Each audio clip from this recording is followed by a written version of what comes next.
o visitante ilustre. Agradecemos a presença da secretária municipal da Cultura, ex-vereadora dessa casa, Tatiane Frisso, que se manifestará da tribuna.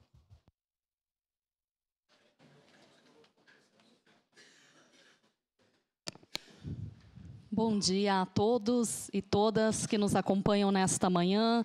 Agradecer esse espaço de fala. Muito obrigada, presidente, ex-colega, vereador Lucas Carenhato. Em seu nome, saudar a todos que compõem a mesa e todos os demais vereadores representantes. É sempre motivo de muita alegria estar nesta tribuna e estar aqui para divulgar um evento tão importante que tem a sua retomada. Então, novamente, fazer o convite para que no dia 8 de março, que é também o Dia Internacional da Mulher, para que estejamos na Plácido de Castro com muita alegria, com muita responsabilidade, caindo na folia, mas sempre, é claro, respeitando a todos, né, que se fazem lá presente.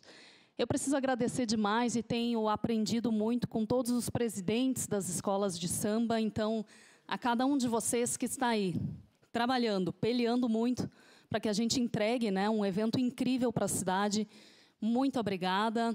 Também agradecer a Jéssica, ao Vonei, Instituto Samba, Instituto Quindim, que estão sendo grandes parceiros para a realização deste evento. A Prefeitura, né, através do nosso prefeito Adilode Domênico, que tem sido um grande parceiro, que tem abraçado muito o retorno deste evento que é tão importante. E dizer que a cultura é isso, é a pluralidade, né? É a oportunidade de cada um manifestar a sua crença, a sua cultura.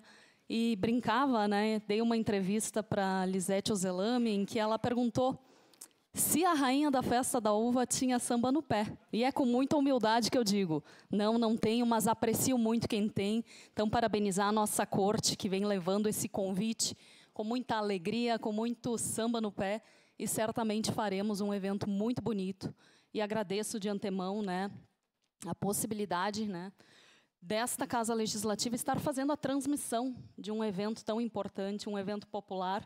Agradeço a parceria da Câmara de Vereadores e é assim que a gente constrói uma cidade, né? A união entre os poderes é, de fato, muito importante. É claro que teremos, né, em alguns momentos, divergências, mas nas divergências é que também crescemos e construímos.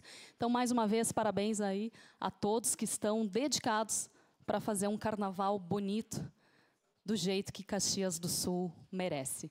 Muito obrigada, senhor presidente. Obrigada a todos que estão aqui, das escolas, das agremiações, a todos que se manifestam aqui, né, através das suas opiniões, das suas crenças. É sempre muito importante e as pessoas precisam, de fato, participar. Era isso, senhor presidente. Muito obrigada. Muito obrigado, vereadora